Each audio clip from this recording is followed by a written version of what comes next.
guys, welcome to Real Life. Everyone's the wrong female to ever sleep on, and that's on period. Today I wanted to do a video talking about red flags when you're looking to settle down. I'm going to give a few points, and obviously you can comment down below if it's helped you or if you agree. I'm not perfect, no one's perfect, but just what I've learned over the years of dating. I just feel like it's good to talk about it, etc. I haven't dated many people, but I have had my own share of experiences, and I'm lucky I was quite careful. I don't really have a lot of people I can say they were my boyfriend.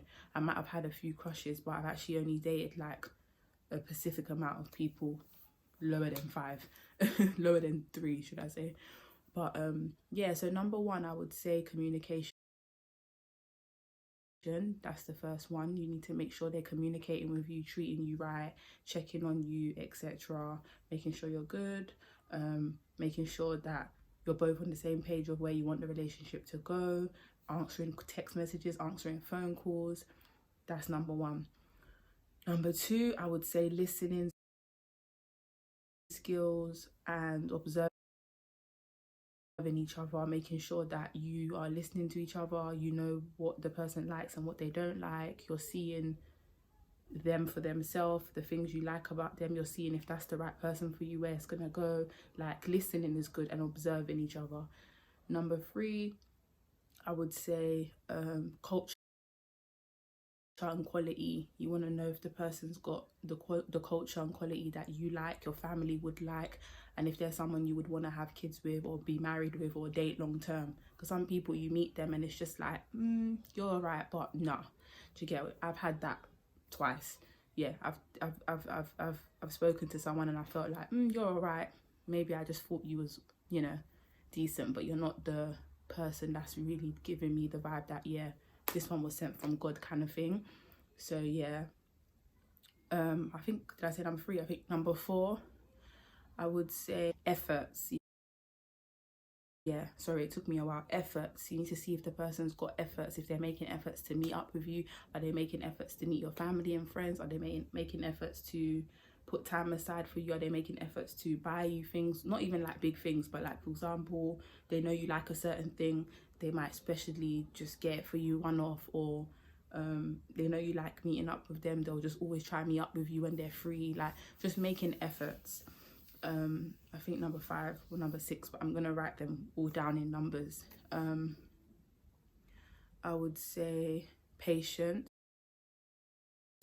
You want to date someone that has patience, and also religion wise. So someone that's patient, they're going to take their time with you, you're going to take your time with them. Religion wise as well, if you're a Christian, Muslim, whatever, you want to make sure the person's either in the same religion as you, or they do have an understanding of your religion. Pardon me, they do have an understanding of your religion and they're willing to be fair and, you know, come together. But I prefer and I do think it's better to date someone that is your religion.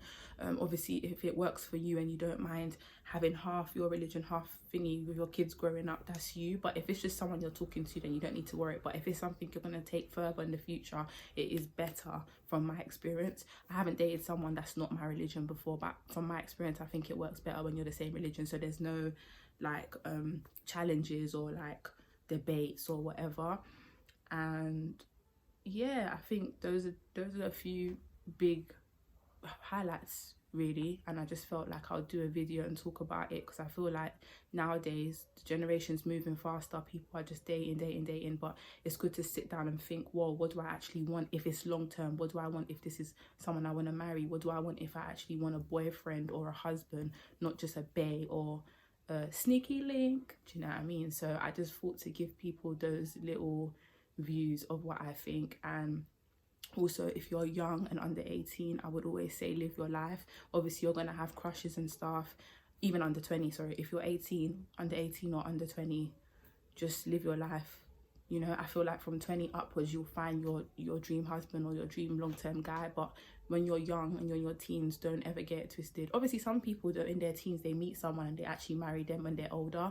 But I feel like when you meet someone in your teens, it's not guaranteed, and people change. So it's good to meet someone when you're a bit older, like in your 20s, because then you'll know, like, cool, this person's already mature, they've been through their phases. But don't get me wrong, you can meet someone in your teens and date them into your 20s and your 30s, and you're married and you're happy and you've got kids. But I do think it's nice to just live your life when you're young, if you can, because things happen along the way. Like, for example, with me, if you go and watch my video, I had my daughter at 20, and from 20 to 24, I just lived my life. And God brought the right person. But sometimes it would be better if we just try and stay away from boys in that way, if we can. Like, when I say that way, I mean sex, but obviously it happens and emotions come in, and even that's another point, sex and waiting and being respectful. Yeah, you want a guy that's not gonna say, oh, let's be, or always bringing up sex or making jokes about sex or pushing onto you. Like, obviously kiss and stuff, but you want someone that's gonna take it slow, especially if you're a Christian. You want someone that's gonna be like, let's try celibacy, or let's talk to God about what we want to do, you know, in terms of getting married, in case we make a mistake, because you don't want to have a baby out of wedlock, because I've been there and it's not easy. But I feel like with me, I had a choice. I could have been with Zariah's dad, but obviously I decided not to marry him. So it wasn't like we didn't want to get married. We could have, but we just didn't work. And then with my partner now, obviously we're blessed. Hi guys, my battery's gonna die on my camera. So my last thing was respect